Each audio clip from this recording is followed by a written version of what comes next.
Fala galera, seja bem-vindo ao canal Gui Teles da área. Vamos lá para mais um dia de análise do mercado cripto. Hoje vamos analisar o Bitcoin, vamos analisar como que tá algumas altcoins aí, mercado americano também, vamos dar uma olhadinha até mesmo no ouro.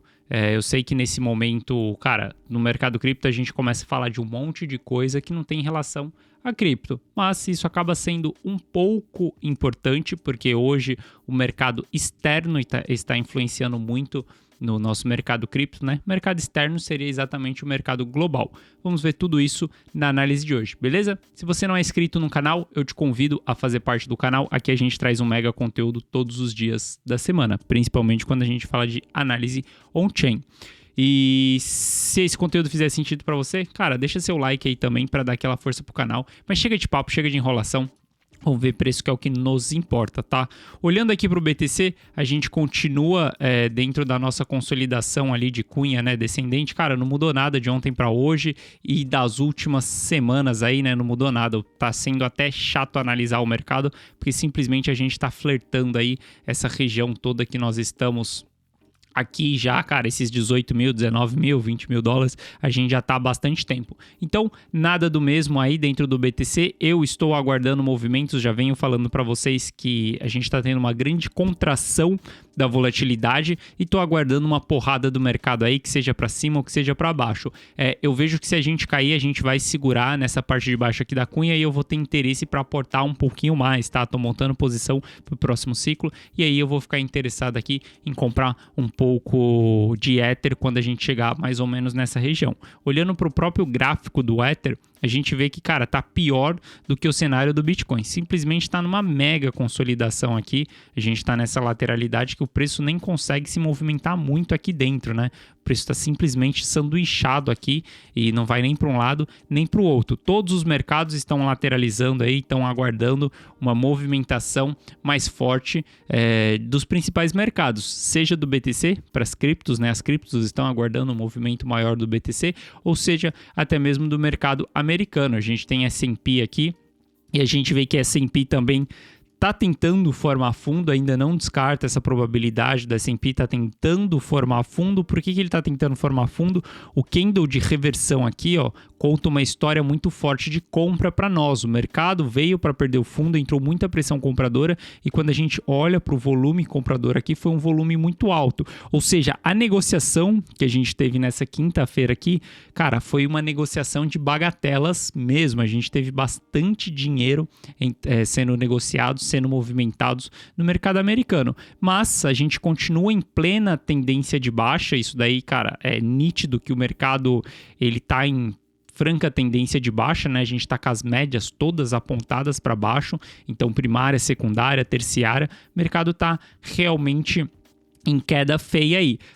Vários analistas aqui dos Estados Unidos, né, Bank of America, outros analistas também, acreditam que o S&P pode chegar ali até a região dos 3.360, mais ou menos essa região aqui, que vai coincidir com o topo lá pré-crash de 2020. Então, muitos analistas acreditam que a gente pode chegar ainda até essa região. Também não descarto isso daqui. Eu vejo que se a gente tiver essa queda aqui no S&P, no mercado americano, na Nasdaq, se a gente tiver essa movimentação de baixo aqui, aí sim a gente pode ver BTC visitando esses patamares mais baixos aqui, vindo nessa cunha. Isso daí vai jogar o Ether para baixo, vai jogar o Ether ali para a região dos $1.000. Por isso que quando eu falo que tenho interesse em comprar Ether, se o BTC chegar nessa região aqui, o que eu estou falando na verdade é que eu tenho interesse em comprar Ether na região dos $1.000, caso ele volte para essa região, tá? Se a gente pegar o ouro, a gente vai ver que o ouro também vem em queda, cara. Todos os mercados, eles entram em queda quando a gente tem uma elevação da taxa de juros, principalmente a elevação da taxa de juros nos Estados Unidos. Estados Unidos, o Fed acaba sendo o banco central mundial, né? Influencia muito em outras coisas também.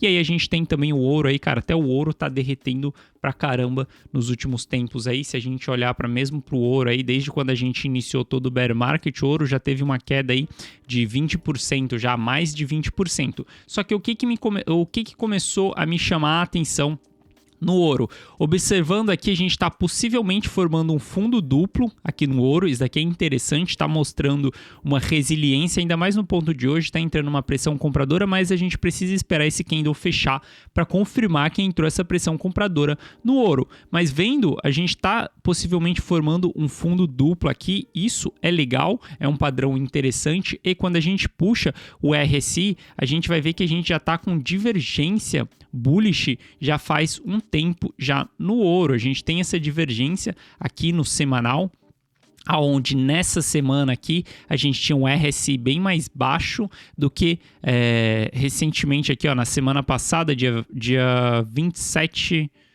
Não, semana passada não.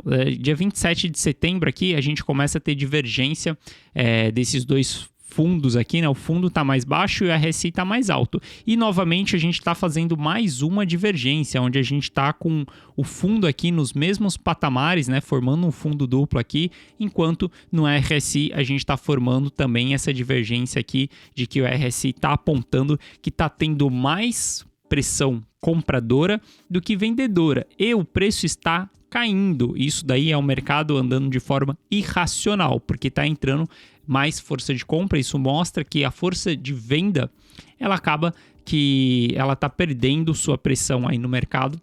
E a gente começa a ter essas divergências no RSI. Isso daqui são padrões interessantes, gosto de ver isso daqui, mas claro, a gente tem essa linha de tendência de baixa aqui bem clara do ouro também. Vamos ver como que o mercado vai se comportar. Mas eu vejo que a gente tem uma possibilidade sim aqui de formar um fundo duplo nessa região com essa divergência. Mas veja que aqui o ouro também já tentou formar esse fundo duplo aqui, também estávamos com divergência no RSI e não foi suficiente, o mercado continuou caindo. Então a gente tem que acompanhar, todos os mercados eles estão andando juntos, né? Estão indo tudo para a mesma direção, só depende um pouco das quedas. Se a gente puxar aqui, ó, desde quando a gente teve o evento de desalavancagem ali do BTC, passou o evento de desalavancagem ali, mais ou menos para o dia 20 de julho. Dia 20 de julho é exatamente aqui, ó. Se a gente puxar... Sai fora, Corridal.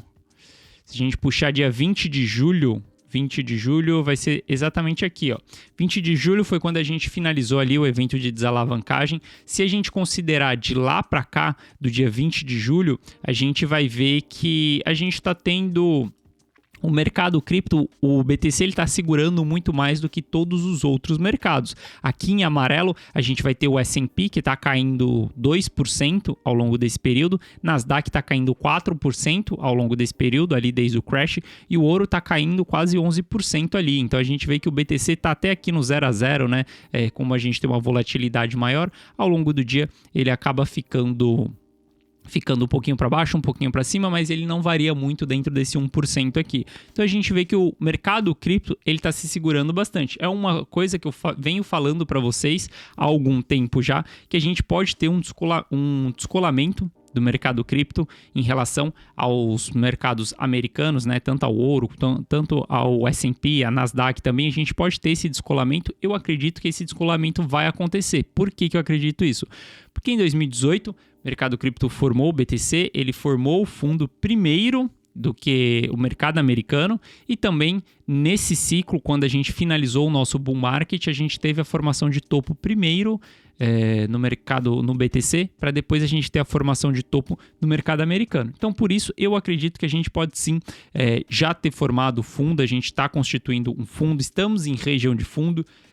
Acredito que os 17 pode ter sido o preço mais barato? Sim, eu acho que pode ser o preço mais barato, esse daqui, mas eu não descarto novas quedas aí não descarto que a gente venha visitar patamares de 15 mil dólares, só acho improvável da gente perder esses 17 aqui, mas isso daí vem mostrando quando a gente olha para a relação dos mercados, mas não posso duvidar disso daí, tem que se prevenir, tem que montar estratégia, por mais que você tenha indicadores ali te apontando fundo ou topo do mercado, você sempre tem que ter uma estratégia aí, nunca dar all-in, nunca fazer as coisas de uma vez só.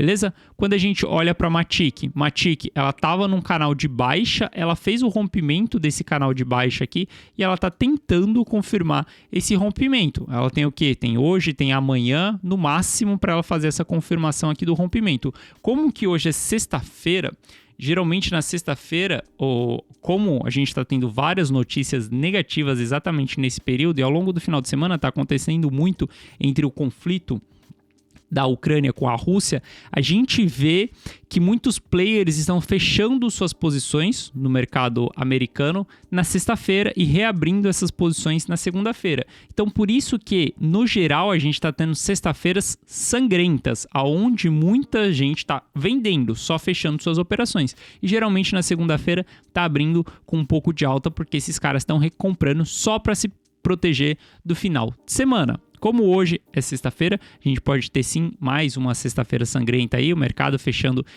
em baixa novamente, mas tem que aguardar o fechamento do dia. Então, não dá para dizer muito também, Matic vai tentar se segurar nessa região aqui, porque o mercado americano está influenciando, hoje vai fechar o mercado americano, final de semana a gente pode ver as criptos mais laterais, mais num lenga-lenga. Eu não sei o que é mais lateralidade do que isso que a gente já está vivenciando aqui, né? Cara, a gente já está com uma mega lateralidade no BTC aqui. Quando eu olho para trás, em julho estávamos nesse patamar e o preço está flertando aqui, mas período de capitulação é sempre assim, o mercado demora muito para sair da sua capitulação. Quando a gente olha para a dominância do BTC, ela continua subindo, continua dentro dessa cunha aqui. Cara, isso daqui pode se estender ainda mais, a gente pode ir até novembro mais ou menos dentro dessa cunha aqui. Possivelmente a gente vai fazer o rompimento dessa cunha para baixo, como que a gente já fez anteriormente. Se a gente olhar para esse período aqui, a gente teve a cunha tentando ser rompida para cima, falhou, maior probabilidade do rompimento da cunha sempre é para baixo. Cunha ascendente rompe para baixo, cunha descendente rompe para cima. A gente vê que teve rompimento para baixo aqui, altcoins ganharam um pouco de valor perante ao BTC, depois o BTC voltou aí subindo bem forte. Isso daqui foi durante as quedas, beleza? Depois a gente teve uma altcoin season e agora o BTC volta a ganhar sua dominância no mercado. Algo que eu queria comentar com vocês, eu falo muito que a análise on-chain, ela é o que abre seus olhos dentro desse mercado. Para mim, cara, é o pote de ouro desse mercado. Não tem nada melhor do que a análise on-chain para ser guiado nesse mercado. E ela sempre vai te falar quando você está nos extremos. Se você está em período de capitulação, é momento de compra. Se você está em período de euforia, é momento de venda. Isso não significa que você vai acertar o preço mais barato e o preço mais caro, mas significa que você vai sair bem. O que é sair bem, por exemplo? Cara, eu saí do mercado em $52 mil. Vendi tudo, zerei minhas posições, fiquei fora do mercado. Paguei imposto, paguei o que tinha que pagar, fiquei dolarizado, fiquei em caixa. E aí reentrei no mercado agora nos $22 mil porque estamos em período de capitulação.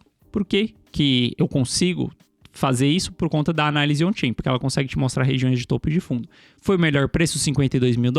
Não, o preço bateu 68. 68 era o melhor preço do mercado. Só que $52 mil está muito bom hoje quando a gente olha para trás. Por isso eu falo também que hoje comprando abaixo de $22 mil ali, estou fazendo custo médio abaixo de $22 mil, também lá na frente não vai fazer muita diferença se comprou a 22, a 21, a 20, mas o que eu vejo bastante hoje são pessoas que falam muito em ser holders, que, cara, a pessoa simplesmente ela pega qualquer ativo na mão e quando ela entra no prejuízo, hoje está sendo muito comum as pessoas mudarem o mindset e falar, pô, eu vou ser holder. Só que, galera, você tem que tomar cuidado com aquilo que você vai holdar.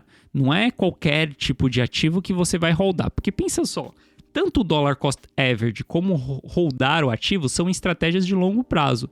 Só que não adianta nada você fazer custo médio em cima de merda, por exemplo. Cara, você está comprando merda e está fazendo custo médio em cima de merda, não vale nada, vai a zero e você vai continuar fazendo custo médio. E a mesma coisa é para holder. Cara, colocou merda para dentro da carteira, você tem que tomar cuidado. Não estou falando aqui qual protocolo é merda, qual protocolo não é merda. Só que o que eu quero dizer, tome muito cuidado com aquilo que você vai holdar, com aqueles ativos que você escolhe ficar com eles durante muito tempo. Você tem que saber aproveitar o ciclo, você tem que saber curtir aquele momento. Cara, muitas das altcoins ali é só uma night que você vai sair com ela só e você vai curtir, vai passar umas semanas, alguns meses ali, só que você não pode casar com muitas das altcoins. É complicado quando você casa com muitas das altcoins. Cara, você vai casar com BTC e hoje a gente pode começar a casar com Ether também. Por quê? É um protocolo que se mostrou ao longo do tempo. Mas muitas outras altcoins tem que tomar muito cuidado. E por que eu estou falando isso? Porque uma das grandes altcoins que eu tive porrada no ciclo passado foi exatamente a XS. Talvez, cara, a gente teve a XS que foi um dos protocolos que mais subiu no ciclo passado, em termos de timing. Então, foi um protocolo que fez muita diferença no mercado, muita gente conseguiu surfar esse protocolo, só que eu vejo que tem pessoas até hoje rodando a XS. Cara, desculpa, não tô falando que a XS é merda, não tô falando nada disso. Gosto muito da equipe, invisto em Ronin, que é da mesma equipe, mas eu acho que, cara, todo aquela euforia que a gente teve na XS não vai voltar, brother. E você tá holdando esse ativo é complicado, porque você teve uma grande oportunidade na sua mão que você não soube aproveitar. E por que eu tô falando isso? Cara, é super importante você saber surfar o ciclo do mercado. É super importante você saber que momento você tá vivenciando, como que você vai se posicionar no mercado e não simplesmente ficar holdando qualquer coisa. Por exemplo, a XS foi um case que eu fiz custo médio nessa região, mais ou menos ali nos $4. Quando o game estava esquentando no mercado, eu fiz um custo médio aqui. E eu saí exatamente antes da gente ter o lançamento do stake. O lançamento do stake foi exatamente nessa barra aqui. No dia que a gente teve o lançamento do stake, foi nessa barra aqui. E eu saí mais ou menos por volta dessa região aqui. Fui saindo ali entre 75, entre 80 aqui e 60. Fui saindo do protocolo. Ou seja, eu consegui surfar uma parada. Se pegar da meioca aqui até a metade aqui, eu peguei mais ou menos uns 1.500%. Foi 15x em AXS. Ela subiu bem mais. Ela foi até um topo aqui, ó, se a gente considerar, ela teve quase 4.000%, quase 40 vezes de multiplicação de capital. Só que, para mim, como eu já tinha surfado todo esse ciclo, eu já tinha entendido que a gente estava em euforia, já estava sendo antecipado tudo isso nos dados on-chain, eu preferi sair do ativo. Claro que você passa um perrengue vendo o ativo subindo mais um pouco, claro, você sempre vai passar. Você ser um investidor, você vai ser um eterno arrependido. Anota isso daí. Você será um eterno arrependido. Por quê? Porque se você comprou bem, você vai se arrepender de não ter comprado mais. Isso é fato. Se você não vendeu, você vai se arrepender de não ter vendido. Se você vendeu bem, você vai se arrepender de não ter vendido tudo aquilo que você queria. Cara, você sempre vai ser um eterno arrependido. Você sempre vai olhar para trás e você vai falar, putz, eu poderia ter feito de forma melhor, eu poderia ter comprado melhor, eu poderia ter vendido melhor, eu poderia ter feito N coisas melhores. Isso acontece porque quando você toma ação, você não tem gráfico ali para o que vai acontecer na frente. Você tem a informação até aquele determinado momento. Então, nesse momento, eu tomei uma boa decisão, mas passei perrengue durante uns dias. Fui arrependido. Isso é normal no mercado. Só que tem muita gente que entrou nesse período aqui a $4, a pessoa viu essa parada subindo, batendo 15 vezes, 20 vezes, 40 vezes e não realizou lucro. E o mercado começa a derreter, e hoje eu vejo a XS a $9. $9 é praticamente aonde eu entrei. A gente tem mais uma quedinha aí para voltar aqui para os $4, para a XS literalmente empatar depois da gente ter passado aqui, ó, um ano. Olha só, 6 de julho, você teve a oportunidade ali de em novembro sair com essa parada e depois mais de um ano, porque 6 de julho foi aqui, mais ou menos, a gente já tem um ano e alguns meses aí e, cara, o protocolo tá simplesmente voltando pro zero. E aí, tem muita gente que vai holdar esse ativo acreditando que ele vai voltar pro topo. Isso, ele pode ser que volte? Claro que pode ser que volte, a equipe é muito boa, o game tem seus problemas a serem enfrentados, como o economics dele, mas isso daqui aconteceu muito por conta da euforia. Muita gente entrou no mercado, Play to Earn era novo, era o game que estava explodindo, teve muita tração para esse preço chegar até aqui. Isso é um dos pontos que a gente tem que analisar. O que fez o preço subir dessa maneira? Esses fatos eles não vão voltar. Não vai voltar essa narrativa do primeiro game Play to Earn, não vai voltar essa narrativa do game que mais está remunerando as pessoas, essa narrativa não vai voltar. Ou seja, para esse ativo voltar para esse patamar aqui, ele tem muita coisa a enfrentar, ele vai ter que se desenvolver, ele vai ter que trazer muito novas narrativas para o mercado. Sem contar que nessa época também a gente não tinha listagem da AXS em várias corretoras, como Coinbase, a gente não tinha stake também. Stake é uma grande pressão. Vocês viram ali, ó, no dia do stake a gente teve uma porrada ali de quase 100% em um único dia, porque é uma narrativa muito forte. Então toma cuidado, galera, quando vocês falam em holdar o ativo. Eu vejo que quem holda a XS até hoje e comprou a $4, essa pessoa simplesmente teve uma grande oportunidade na mão dela e não soube aproveitar essa oportunidade. Então, quando você decide que você holda o ativo, você não decide que você holda o ativo porque você está no prejuízo. Você decide que você holda o ativo porque ele é um protocolo interessante, algo que você acredita. Cara, se você tem tese para a XS, que a XS vai continuar subindo, que o negócio vai continuar explodindo, beleza. Aí eu concordo em você holdar esse ativo.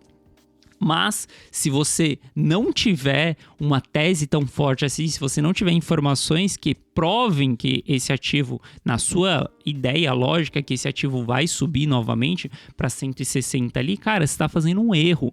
Toma cuidado quando você for falar que vai holdar ativo. E eu só estou falando isso porque eu vejo uma galera ainda perguntando sobre a XS, ainda comentando sobre a XS, será que a XS vai voltar? E, cara, você teve a oportunidade de aproveitar essa parada. Se você está entrando agora, é diferente. Se você está entrando agora, você não está com todo esse upside desperdiçado e esse downside na sua mão agora. Você não está com isso na sua mão. Só que se você está entrando agora, aí é outra história. O que eu quero dizer é cuidado quando você for rodar ativo, beleza? E qualquer ativo. Não estou falando que a XS é merda até então, porque eu tenho o Ronin, que é do mesmo time, e eu gosto bastante do time. Dito isso daí, algo que eu queria trazer para vocês também é que, cara, a gente está tendo uma saída de BTC das exchanges aí. Eu acho que eu trouxe isso daqui essa semana, só que eu não trouxe eu não cavei, né, em cima dessa informação. Eu gosto sempre de falar para vocês que talvez eu fale isso mais dentro da comunidade on-chain do que aqui no canal do YouTube, mas você ser um analista é sempre você ter um hábito de cavar. Acha uma informação, você vai procurando aquela informação até mais fundo, vai se aprofundando em cima daquilo que você vai chegar em teses melhores. A gente vê que está saindo bastante BTC das exchanges aqui no último dia e eu estou vendo um comportamento bem típico de fundo de bear market. Qual que é o comportamento típico? Quem que está retirando esses ativos é exatamente os usuários da Coinbase. A gente sabe que na Coinbase tem mais institucional do que varejo, e quando a gente olha para a Binance, que tem muito varejo, a gente vê que está entrando muito BTC na Binance. Enquanto está entrando BTC na Binance, está saindo BTC da Coinbase. Isso daqui é uma movimentação que ela sempre acontece no fundo do mercado. A gente tem o mercado, os ativos saindo de mãos de alface e indo para mãos de diamante. O que é isso? Pessoas que são desesperadas, pessoas que não têm paciência, pessoas que são novas no mercado, sardinha fazendo sardinhagem, e pessoas que são mais antigas no mercado, long term holder, investidores mais pesados, pessoas que entendem um ciclo, pessoas que têm paciência no mercado. Resumo da ópera é exatamente isso. Pessoas que não têm paciência, passando o ativo para pessoas que são pacientes. Eu trago isso para vocês, que o supply circulante já tem 75% ou mais na mão do long term holder, do cara mais paciente, e o supply na mão do impaciente está diminuindo. E a gente vê claramente isso quando a gente olha para a movimentação de Coinbase e Binance. Então, é um movimento que ele vai acontecer em fundo de mercado, é um movimento super comum que isso aconteça, porque é assim que funciona. A gente sempre vai ter o mercado, por isso que o fundo do mercado ele demora muito tempo a ser formado, por isso que o preço fica muito lateral no fundo do bear market, porque a gente tem essa transição. Hoje tem pessoas colocando ali a venda, o institucional vai lá e compra um pouco, depois vai comprando aos poucos, vai fazendo um custo médio e depois chega uma hora que não tem mais supply disponível no mercado. E aí, na hora que a sardinha quiser recomprar aquele ativo que ela vendeu, na hora que aquele mão de alface quiser recomprar aquele ativo que ele vendeu, simplesmente não vai ter tanto supply disponível no mercado, porque o cara paciente estucou isso, colocou na carteira. A gente olha isso através de métricas de long term holder e de short term holder. E aí a gente tem o tal do supply squeeze, que é onde o mercado começa a reverter, beleza? Então gosto de ver essa movimentação aí, saindo bitcoins da Coinbase e entrando bitcoins na Binance, beleza? Essa foi a nossa análise de hoje, espero que vocês tenham gostado bastante da semana aí. Acho que corrigiu o áudio aqui, a gente teve um problema no áudio de ontem e o problema do áudio de ontem, cara, foi muito bom porque através disso eu consegui sanar um problema que eu tinha desde o começo do canal, que era simplesmente um ruído aqui. Muita gente fala que, cara, não é porque você tem um microfone é bom pra caramba, não é porque você tem um microfone só que você vai ter um áudio muito bom. Tem uma mesa de áudio, uma mesa de vídeo aqui também e todo mundo se conectando aqui, acabava que tinha um ruído, eu consegui resolver essa parada aqui. E aparentemente, graças ao problema que tivemos ontem, daqui para frente, nosso áudio será muito melhor. Vamos confirmar isso no vídeo de hoje. Depois que eu editar, eu vou ver se o áudio realmente ficou bom. Mas agradeço aí todo mundo que falou que o áudio estava zoado ontem. E, cara, feedback de vocês é muito importante. Um ótimo final de semana a todos e eu vejo você na segunda-feira novamente. Forte abraço e valeu!